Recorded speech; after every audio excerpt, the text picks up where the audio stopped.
Welcome to Inflection Point Podcast, where our mantra is cultivating change from the inside out.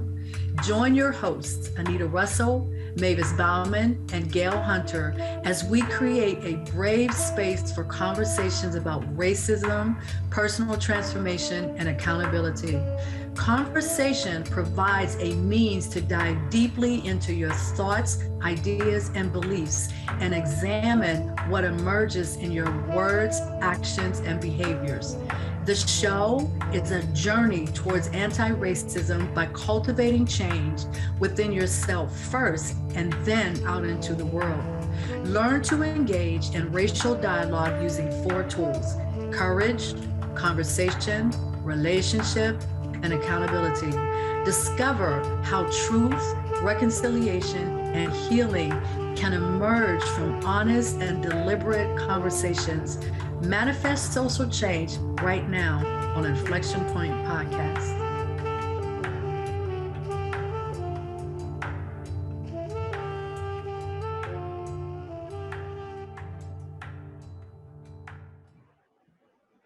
Well, hello, Inflection Point Podcast listeners, and welcome to the newest episode of our show. I am your host, Anita Russell, and here's a quick hello from the co-hosts, Mavis and Gail. Hello, I'm Mavis Bauman. Thanks for listening. Hi, I'm Gail Hunter, and thanks for being here. So, we do what we normally do. We're going to tell you what the topic is, and we have a specific question that we're going to be delving into. And we have a very special guest that I'm going to introduce. So the topic for our discussion is fighting for freedom denied, military transition. And the central question is, how do discriminatory employment practices impact the transition from the military into the civilian sector? And we are so fortunate to have someone who is an expert in that, who can speak directly to that based on her profession, but also based on some personal experiences. So I'd like to introduce J.K. Bridges. She is a federal recruiter, a corporate recruiter, she's involved in senior talent acquisition, and she's a diversity, equity, and inclusion champion. So I'm going to read a little bit of her bio just to give you some more of her background. She is a 20-plus year professional in human resources and talent acquisition with a broad knowledge in policy and resources in the public sector, state government, and federal civilian contract recruiting. She has been employed as a corporate tech recruiter. She has been a senior recruiter, a recruiting manager, a consultant, an area trainer, district trainer, and so on and so on. So she's got the expertise, and she's going to be sharing some of that with us. So some of her highlights include delivering more than 600 presentations and trainings to cross-functional staff in employee relation, performance management, diversity, equity, and inclusion. So I'm just going to turn it over to JK at this point. And what I'd like you to do is kind of give us a little bit more detail on who you are, and then tell your personal story of your connection to the military. Okay, great. Well, thank you. It is such a pleasure and equally an honor to be here and serve as a guest today. So again, I am J.K. Bridges. I am a military spouse, and my spouse served right at 31 years total. Of those 31 years, I had the good fortune to be a part of that career, just a bit over 24 of those years. And in doing so, that is why I personally became an advocate for the military family. And when I say military, meaning transitioning military personnel, persons that is within 6 to 8 months of exiting out of the military, as well as military spouses, such as myself, because of some experiences that I encountered in the early years of my career, and then our military veterans. So for those three aforementioned reasons, that is why I have, over the years, really been a hardbound, I guess you can say, foot tapping advocate on behalf of that demographic, simply because of the roadblocks and the hurdles that still exist today.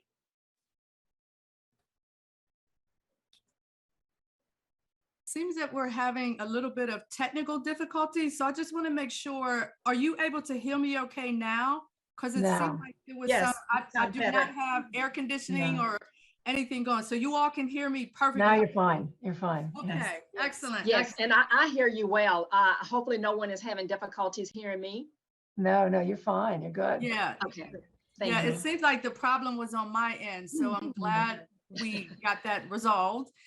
Okay. So for the first part of our discussion, I'd like to talk about really this idea of military spouses, because until I met you, if you remember when we had that initial conversation, it I had do. never occurred to me that there may be some issues related to military spouses when it comes to employment in the civilian sector. And then Of the course. other thing that you had mentioned was this whole idea of kind of transitioning out of the military and some of the issues that military personnel will run into. So we could talk about that, your personal experience as a military spouse, and then that whole transition for military service veterans and all that. Absolutely. So I will start from my own personal experiences first. As I alluded to a moment ago, in the early years of my career, I was building my career, getting my foot in the door. And there were many instances where I would apply, and of course, during that time, that was kind of when cover letters was like the it thing to always include on there. And, being a young wife and definitely at the time, a young mother coming back into the workforce, I found it imperative to share what was some of the reasons as to why at that time there were some gaps in my career. And there was two reasons why. The first and foremost reason was because I had taken some time off, to rear our family. And then, but the children at that time was getting of age, where I could go back into the workforce. And then two, there had been some gaps simply because of where we had been deployed. And unfortunately, you have to kind of leave a job because sometimes you're not able to continue to remain in that same profession, depending on where you are, stationed at. And so I personally encountered situations where there were companies, and out of respect, I'm not going to name drop at this time, but there were companies that were bold enough 20 plus, almost 30 years ago, that would flat out say, I'm not going to hire you because you're a military spouse, because the fallacy and the miseducation that is purported out there is that if you are a military spouse, you're not going to be there long. Oh, you're only going to be there a year, 2 years, etc. And that's absolutely not the case. And sadly, here we are 30 years later, and I have very close relationships with many military spouses, especially the more young and up and coming ones. I'm a part of many military spouse groups and organizations. And believe it or not, that story still exists. Those experiences are still going on today. So for me, being someone that's in human resources and talent acquisition, I found it as my personal mission to make sure that I do everything I can to educate my fellow counterparts, to let them know, give these individuals a chance, make sure you fully understand the full picture of what it means to be a military spouse.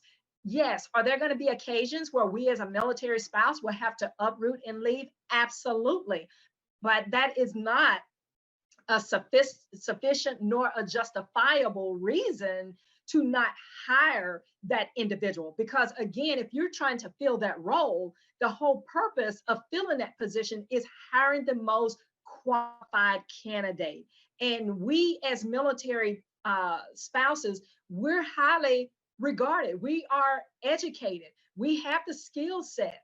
And so somewhere along the way, I think that corporate America had began to assume that if you are a military spouse, you don't have the talent, you don't have the skills, and you certainly don't have the education, which of course, if anybody knew anything about the military, we're probably one of the more educated demographics that is out there, because being a military spouse, it makes you eligible for the GI Bill, which we fall under what they call DEA, Dependent Education Assistance Program. So there are funds that is set aside specifically for military spouses to go back and get our education. I took advantage of the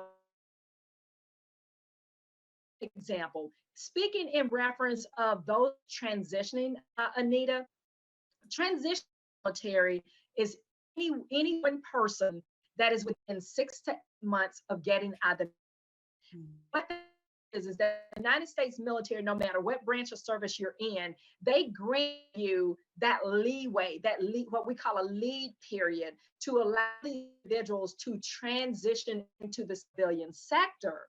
And the reason for that is because more than 75% of the military community are career military personnel. Career personnel, meaning the only job that these individuals have had, probably other than when they was in high school, was the military. And so being in the military is quite different than employing in the civilian sector. Still yet a humble breeding ground where you can blend, and I do mean seamlessly, blend the two worlds together, as long as you know the lingo, know the language, understand, the breakdown in terms of the military. And so if you think about it, the military is an entire organization within itself. So for every entity that exists in the civilian sector, equally, that same industry exists in the military, meaning we have hospitality in the military. We don't call it hospitality, but it's where we have people that handle lodging, we have logistics and supply, we have medical. So all these other professions that is common within the civilian sector equally exist within the military. And that is where we, as professionals within the talent acquisition industry, or profession, shall I say, we really have to get better at what we're doing, because we should not be 30 years later and not understanding how these talents and these skills can translate to many of the open roles that exist today. That is really interesting. And one of the things that really popped out at me when you were talking specifically about the spouses is this assumption that the education, the experience is on the low side.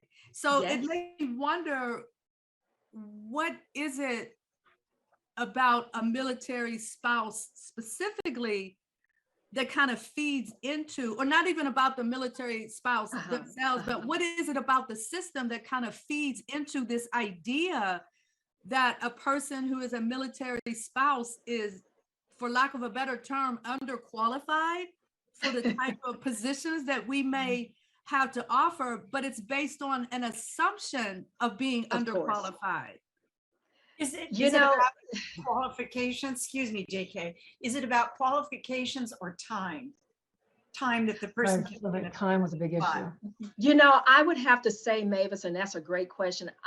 I'm inclined to say it goes two things. Yes, the professional expertise, because if you are a military spouse, sometimes, it will appear that you've, only been on a job 2 years here, 3 years here, et cetera, et cetera. However, though, that does not take away that person's educational background. And so the second part of that, a lot of that still stems from military spouses from the 40s, the 50s, and the 60s, where that was the age group, if you think about it, that was more of the homemakers by tradition. But as we all know, that quickly began to change in the late 60s, and definitely by the time we hit the mid 70s.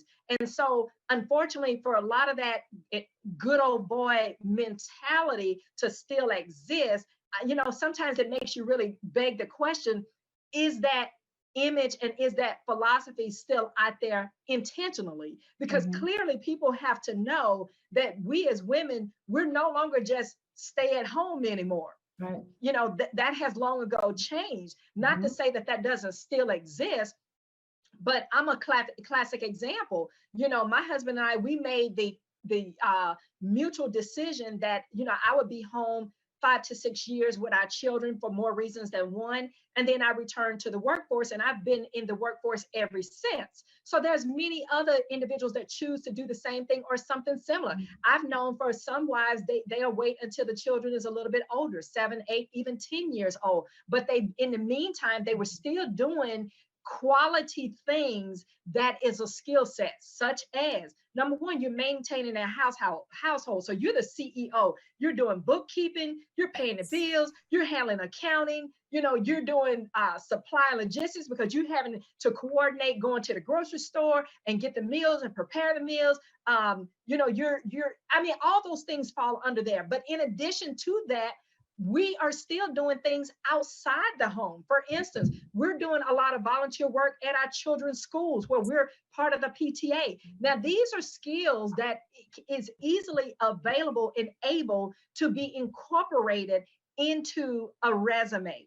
And that is why when I have the opportunity to speak to the various military spouses, I make sure that he or she, because that's another thing, people need to realize that a military spouse is not just a female, because what if the person in the military is a female, but their husband is a stay-at-home parent? So we need to recognize and respect those type of positions in the titles and get a full understanding of the breakdown when it comes to the military family. And sadly, a lot of people, they allude to the fact that they're familiar with the military, when in actuality, they really are not. Yeah, that's really interesting. That whole entire sort of old school genderized way of assuming that this is how all of this actually works. So I want to thank you for sharing all of that information. And then one of the other things that you had talked about was this idea of translating certain things or certain terms or certain ways of thinking from the military perspective into the civilian perspective. And so how that transition actually can be problematic for people. Correct. So what that means is, for instance, in the military, there are different job titles that you may have. And so oftentimes, a person may have a career where they've done nothing but, let's say, artillery. Artillery is dealing with, anything from weaponry to all the way down to, tanks and missiles, etc. And so now that's where it requires the person themselves, the military personnel, to be able to know how to go in and, soften that resume up so that the verbiage that they use can translate into the civilian sector. Now, there's only a certain degree of information that they can change up. Let's be honest about that. And that's where, again, the burden is on us as professionals, talent acquisition professionals, being able to understand and read that resume, to be able to see, okay, this person was in artillery. How many years were they in artillery? Okay, so that lets us know they're a dedicated employee. Then you got to look at, okay, what did they do while they was in artillery? Were they in leadership? If they were, now you see they got the skills to lead. They qualify, for a position to be a team leader or a supervisor in the civilian sector.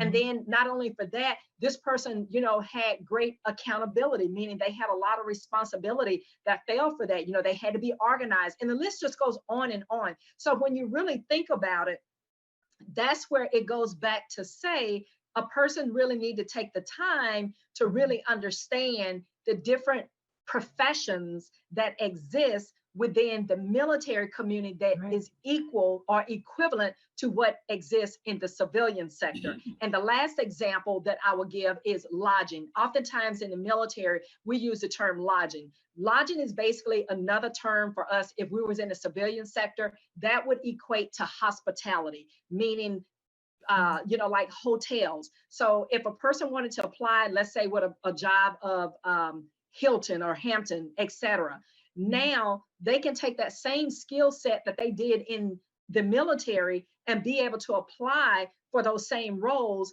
within the civilian sector, because you have to do the same thing. You're having to maintain that database. You're responsible for making sure that once those individuals, check in for lodging, that they're comfortable, that they have all the things that they need. Are they in the correct room? If there's an issue with the room, are you taking care of that room within a timely fashion? So the same components that go into a civilian role equally goes into when they're in the military and vice versa. It's so crucial. If somebody can't interpret those skills, what happens, right? They would, even the person themselves would have to be able to. All right. How many people you're have right. access to you? Like, how many people have access to you that are leaving the military and then are looking for a job skill? Because without that, they'd be really lost. Without that, you're absolutely correct. And that's actually why we have so many persons that's affiliated with the military, all the way from military spouses to transitioning military personnel to definitely our fellow veteran demographic. Sadly, that is still the lingering factor there. And, there's a number of reasons for that. As I mentioned before, and I cannot say it enough, a lot of it is because of the lack of education. And when I say lack of education, meaning on the human resources and talent acquisition side, the professionals have not taken the time to properly educate him or herself. And so that's why it's crucial to make sure that we are understanding that. And then, sadly, the other piece of that I've seen, Mavis and Anita and Gail, is the fact that you have a lot of employers, or shall I say hiring managers, that work for these various employers. They have this bias towards military people and saying, oh, well, I don't want to hire somebody that's military because, they're staunch, they're strict. Well, yes, to a certain degree they are, because you got to look at the environment that they've come from. But my rebuttal to that is like this. If you take someone that's been employed, let's say with Wells Fargo or the Bank of Americas, and that person has employed there for 15, 20 years, if you think about it, that person now have immersed themselves in the culture and the dichotomy of that company.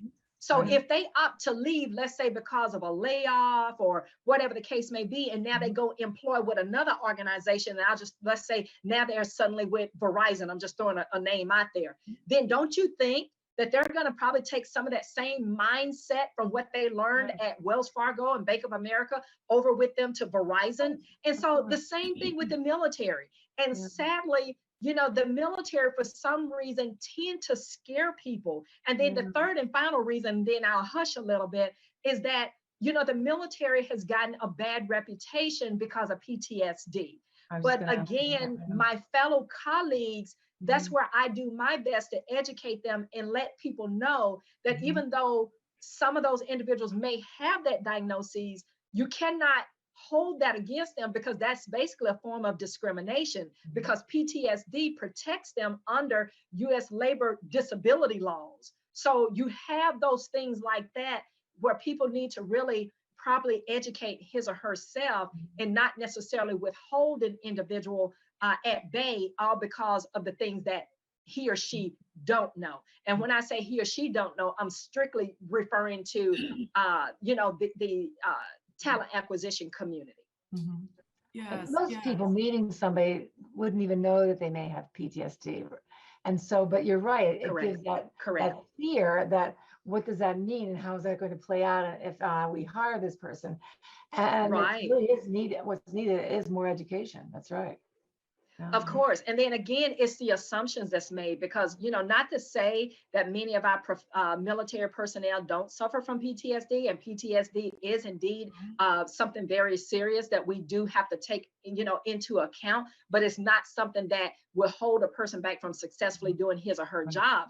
I myself is identified as a disabled person. I have suffered from what's called debilitating migraines ever since the age of 17. And as I've gotten older in life, my migraines have been progressively worse. I mean, there are just some days I cannot function. I mean, the pain is so severe, it's all the way down into my eyes, and light is sensitive. So if I'm trying to work on the computer, I wouldn't be able to work that day. I literally have to take a mental health day for, when I do have the onset of those migraines. And then because of the medication that I take, I have 2 prescription medications that I take when I'm dealing with the onset, of these migraines. And, when you're taking that medication, you're not probably able to function, not at your appropriate capacity, that you should. And so, there are many other disabilities out there that our military family suffer from other than just PTSD. So for someone to make the assumption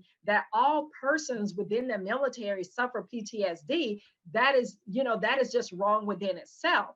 And so again, that's where I try to make sure that I'm doing everything I can to educate individuals. I do a lot of things outside my job. I've been a long-term volunteer with the Wounded Warrior Project. I've been with USO right at a little bit over 20 plus years. And so I do things strategically just to make sure that I stay abreast of these type of things. And this is something that I wish to challenge our fellow talent acquisition, demographics to do the same as well. Exactly. Excellent.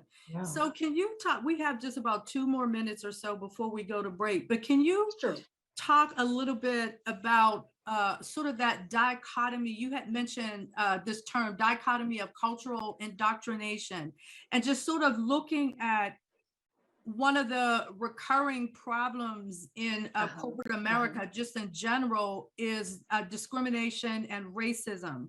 So can you talk a little bit about how that actually impacts the military on top of everything that you just described?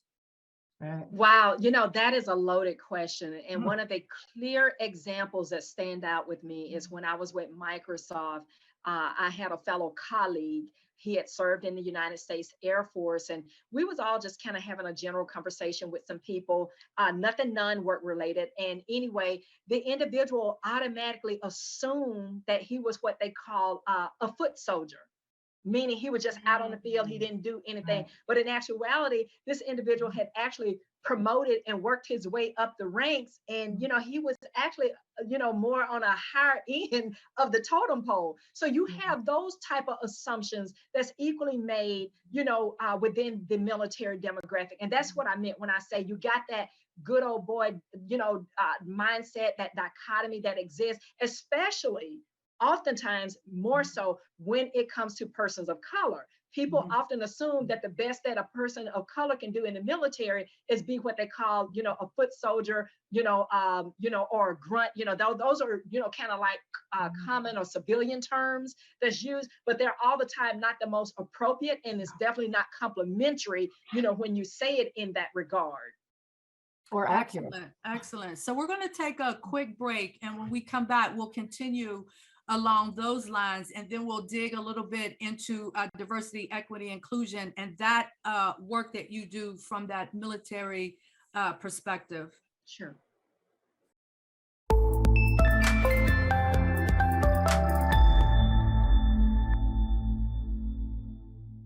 Point podcast on Transformation Talk Radio, and our topic for today is fighting for freedom denied, military transitions. And we've been pondering the question, how do discriminatory employment practices impact the transition from the military into the civilian sector? And we have J.K. Bridges, expert, who has been sharing her experiences and expertise with us.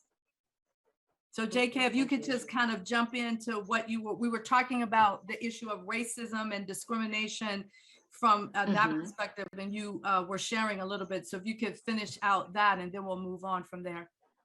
Sure. So I was essentially saying that, regrettably, the military is no exception. It's an institution where systemic racism and biases clearly exist. But it's unfortunate that now those same individuals, persons of color, the Latino community, even persons of the Pride community, the LGBTIQ community, when they come out of the military, now they have to encounter a lot of those same biases, but now they're encountering it on a more civilian scale. And sadly, when you're in the civilian sector, a lot of times that bias and that systemic racism is a lot more visible, than what it is in the military. And not that that's an excuse for the military, but just imagine the shock and the trauma that can send, these individuals through. And so if you really think about it, the military demographic is one of the more higher demographics that is of the unemployed. And it really should not be that way.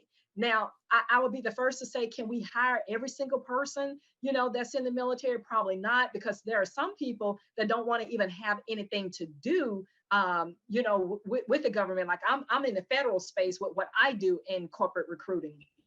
And so there have been times that I've reached out and I've engaged with persons of the military community, but they've had such bad experiences, not only in the military, but within the civilian sector, that now their attitude and mentality is, I don't ever want to have anything to do with the federal government ever again. And so a lot of them rather just go into something, totally different, government related. And that's all the way from state government to city government, county government, and definitely for federal government.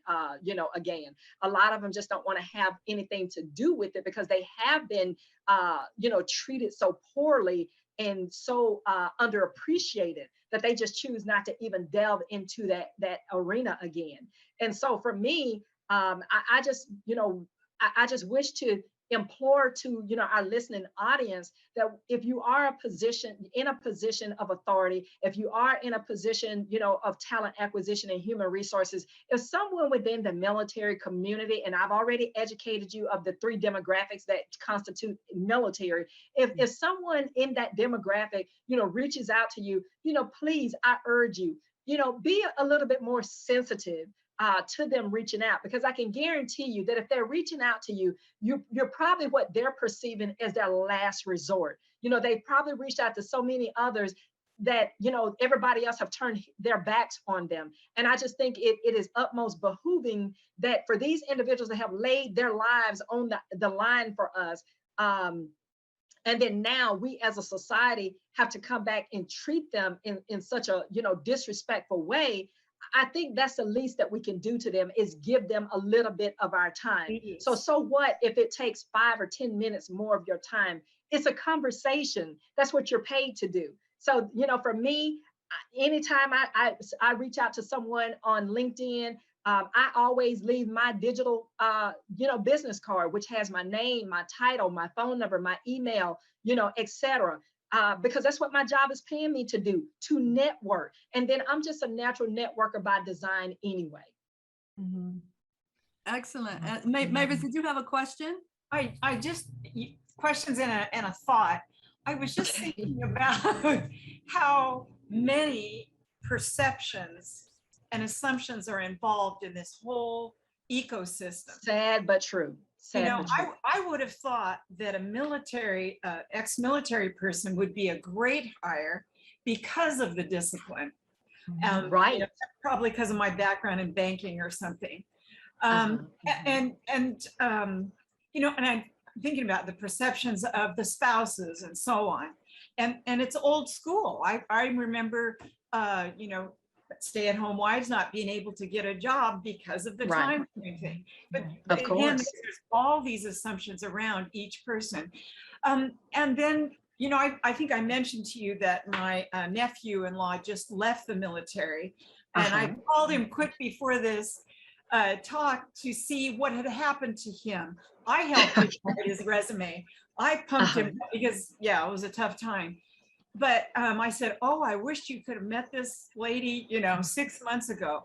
And I said, did you encounter any, discrimination in that regard? And he said, I don't know. No one ever called me back.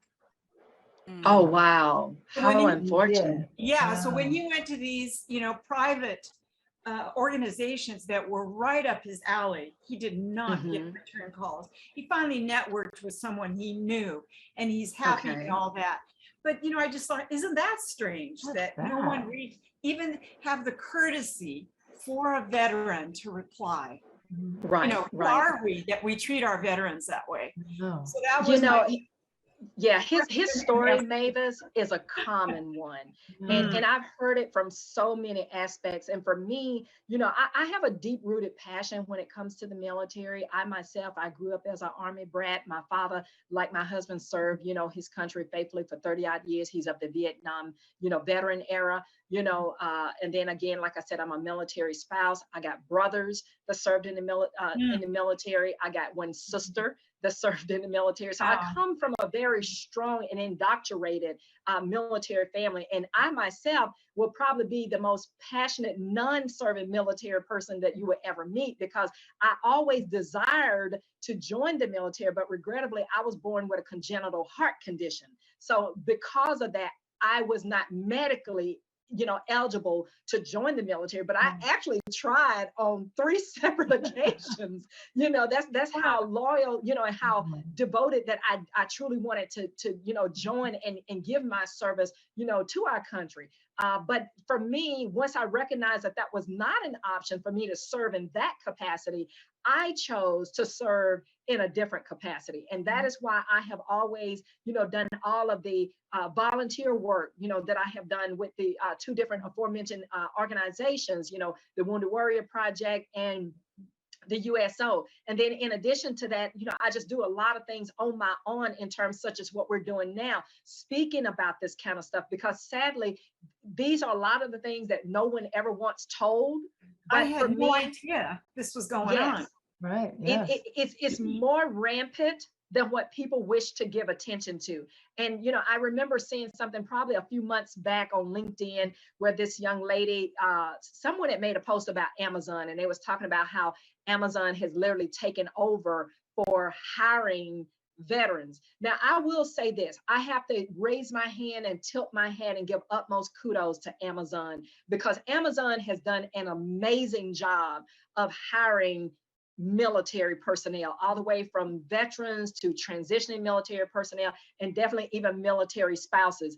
Even I myself, I've gone through a couple of different interview phases, never got hired with them, but I went through it over the years. But at least I can say they considered me, they looked at me as a serious candidate, where there were other companies that did not do that. And so I commend Amazon for the platform that they have designed, because they have a team that is wholly dedicated specifically to the military community. And they tend to hire military persons in the appropriate capacities, such that when they're doing military recruitment and military sourcing, that they now have people that's such as myself that knows how to talk the talk and walk the walk when you're amongst that demographic. And that is where so many other companies are falling short. And so I think if many of them were to take note from Amazon and kind of build their platform similar to what Amazon has done, then they too could be equally just as successful. Excellent, excellent. Nice. So you mentioned the Wounded Warrior Project more than one time. So I just wanted to take it a minute or so just to talk about that, because when I think about people in the military, it just seems to me that, and I have a number of people in my family who have been in the military, but it just seems to me that in that transition phase, if you add on top of that the fact that so many soldiers come home wounded, with visible wounds, physical wounds, emotional wounds, and all of that. And so everything that we've been talking about is obviously our issues, but then when you add on top of that the fact that some are coming home with limbs missing, you know, just different things like that, and that also adding to the stress of making that transition. So if you could take a minute or so and just talk about that, and then I want to delve more into the diversity, equity, and inclusion aspect of your work specifically. Right. The reason that you hear me making reference to the Wounded Warrior Project is that I admire them heavily for the fact that they have, especially in the last 15 years or so, they have really been very vigilant in reaching out to various employers to push and advocate for the hiring of persons of disabilities. Because like you've already stated, Anita, there are many of these military personnel, you know, once they come home and they get out of the military, you know, they do have the missing arms or the missing leg, you know, or even other injuries that, you know, they might even have their limbs, but they can have other things that is non-visible to the eye that still constitutes as a disability, you know. For instance, there could be individuals that have been exposed to certain gases, and now it has resulted in him or her having respiratory issues. And that was a reason where they would receive what's called a medical retirement. So that is now defined as a disability because they now have what's called a military disability rating, which, you know, under federal law, now constitute them as being a person of disabilities. And so just even in that regard, you know, employers must become more cognizant of these type of injuries. You know, I've seen it so many times. I'll be in a parking lot and I happen to overhear persons talking, and I'll see a person get out and I recognize the plates, you know, it's disabled veteran plates on the car. And of course the person get out, and from appearances, they got both arms, both legs, but we don't know what else is going on with that person. You know, that person could be then suffered some type of major head injury. You know, that person could have something going on with their respiratory. That person could be then, you know, they could be wearing a colostomy bag underneath his or her clothes because of a major injury that they sustained within the military. So it's so many hurtful assumptions that is made when it comes to our military demographic. But equally, that's where we in talent acquisition, you know, I think it's good for us to seek out persons of disabilities, because guess what? They still have much to offer. That, you know, they are, at the end of the day, they are individuals that's talented. They are individuals that's smart. They are individuals that is unique within their own. They are individuals that bring a plethora of talent and experience. We cannot ignore just because they are a person of a disability that they do not have experience. They do. Given so much. They've given so much. And the abilities that they still have, and that have even advanced with those abilities because of the disability. That for sure, recognizing, right? They're not looking beyond that disability in order to see all of the abilities and experience that has been accumulated.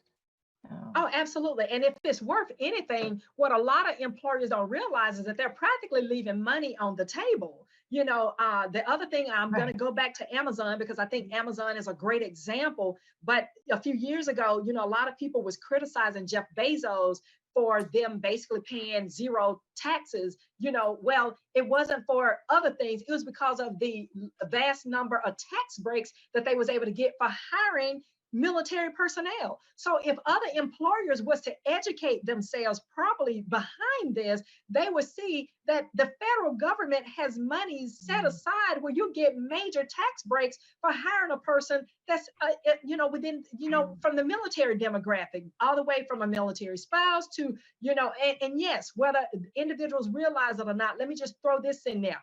A military spouse is identified as a veteran. We are protected by a federal statute. We are indeed a veteran, hence the term dependent veteran. That is what we're known as. So for individuals, you know, and when I say individuals, I'm speaking to those that's within the talent acquisition community. These are the things that they need to make sure that they fully understand, and you know, and not put themselves in a position where they could, not only they themselves could be subject to a civil liability, but their employer that they're representing. Excellent, excellent. So I'd like to read a quote that I found. This was the Department of Defense Policies Against Discrimination, right? And this was the first DoD Human Goals Charter that was issued in 1969. Oh, and wow. This is what this is one statement that I pulled out of that. And this is connected to the mission. Okay. Our nation was founded on the principle that each individual has infinite dignity and worth. The Department of Defense must always be guided by this principle. In all that we do, we must show respect for service members, civilian employees, and family members, recognizing their individual needs, aspirations, and capabilities. So this statement was written in 1969.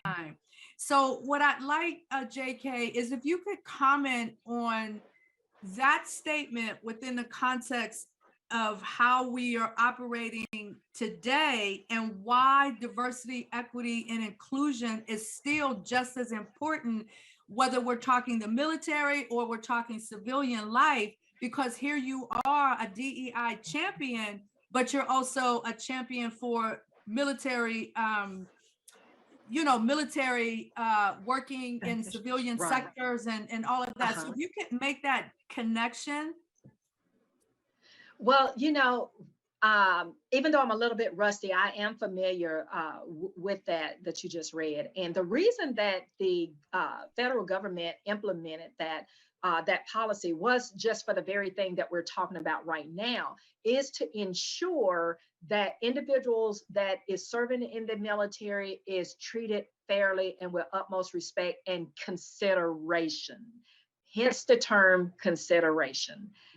Now, when you break off from that, you also have notice they said their families, meaning the military family, their dependents, the spouses, things of that nature. And so when you think about that, that definitely puts us in a situation where now here we are, 45, to 50 years later, or right at that marker rather, where we're still having to educate ourselves on these things that is crucial to securing proper employment, of that demographic, the military demographic, their spouses, but equally making sure that we're safeguarding their civil rights, their civil liberties. And that's where the DE&I piece comes into place. For example, I was a tech recruiter right at almost 9 years. And what a lot of people don't realize is that within the tech community, females make up just a tad bit over 2% of the entire population of the tech community. Now think about that. We're just a tad bit over 2%. But now if you throw in what's called disproportionate disproportionate persons, meaning persons of color, the Latin community, Asians, females, now that number gets even smaller. And so again, without having a proper and solid DE&I platform, those demographics will always continue to be underserved and underrepresented.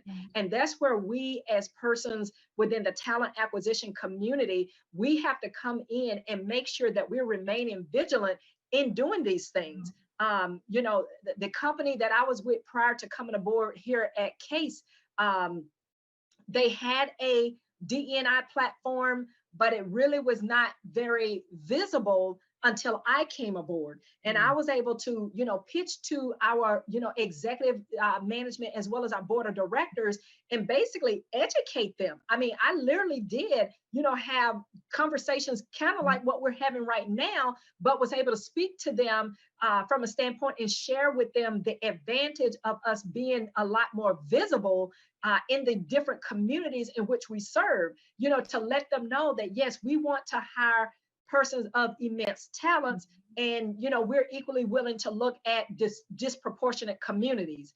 And so these are the type of things that we have to do. And equally, I carry on that same mindset even today in regard to what I do here within the Providencia Group and Case companies. I make sure that I'm hyper, visible on LinkedIn. I join numerous groups and organizations.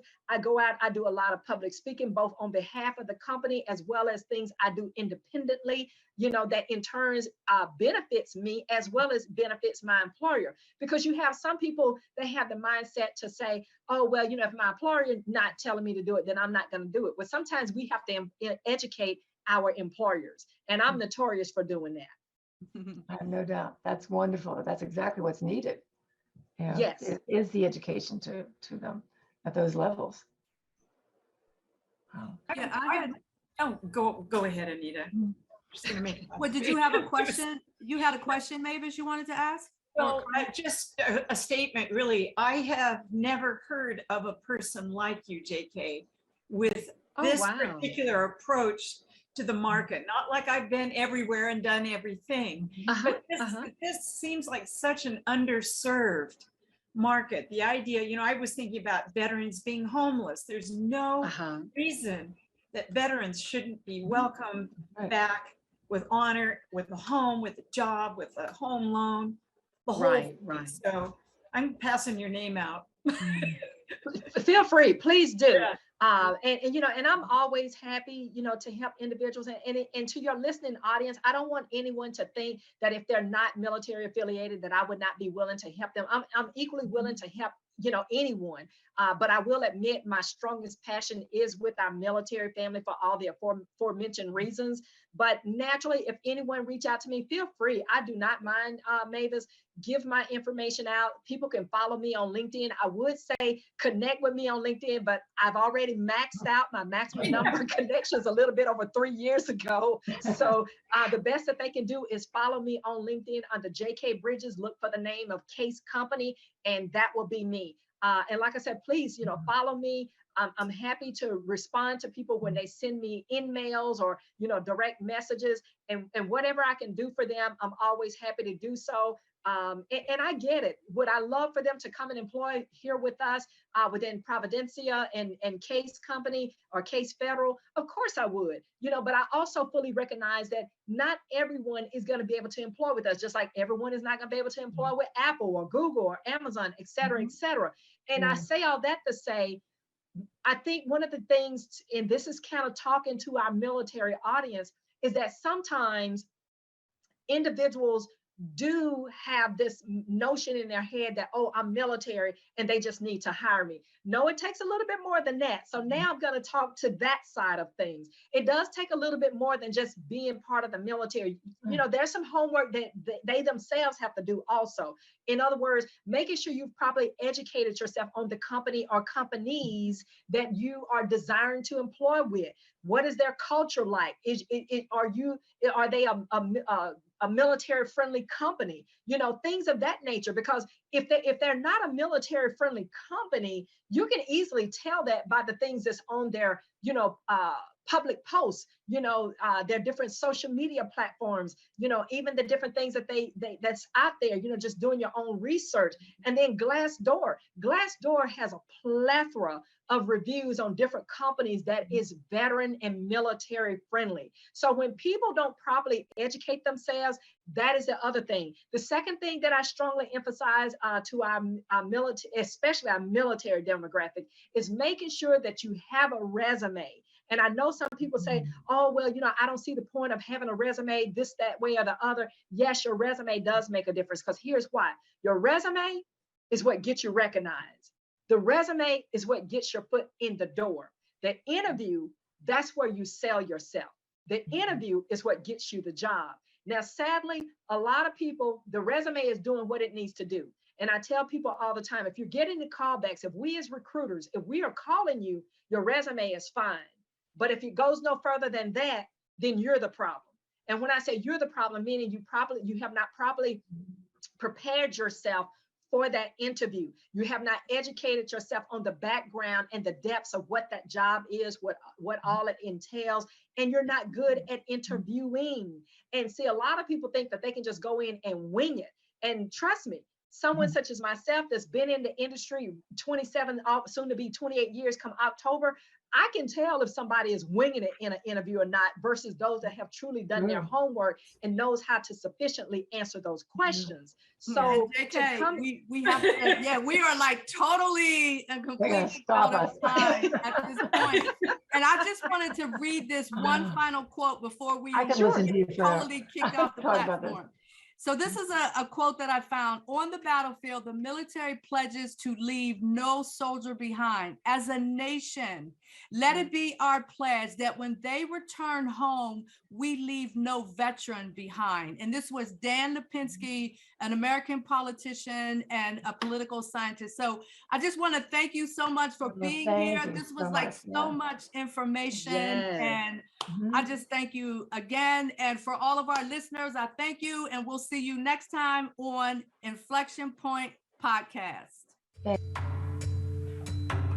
Thank you for listening to Inflection Point Podcast, where our mantra is cultivating change from the inside out. The journey towards anti-racism and social change doesn't stop here. Truth, reconciliation, and healing come from ongoing, open, honest, and deliberate conversations. Continue to dive in and deconstruct your thoughts, ideas, and beliefs as we band together to manifest social change. Tune in to Inflection Point Podcast every first and third Wednesday at 3 p.m. Pacific, 6 p.m. Eastern, here on TransformationTalkRadio.com for more conversations about how we can cultivate change from the inside out.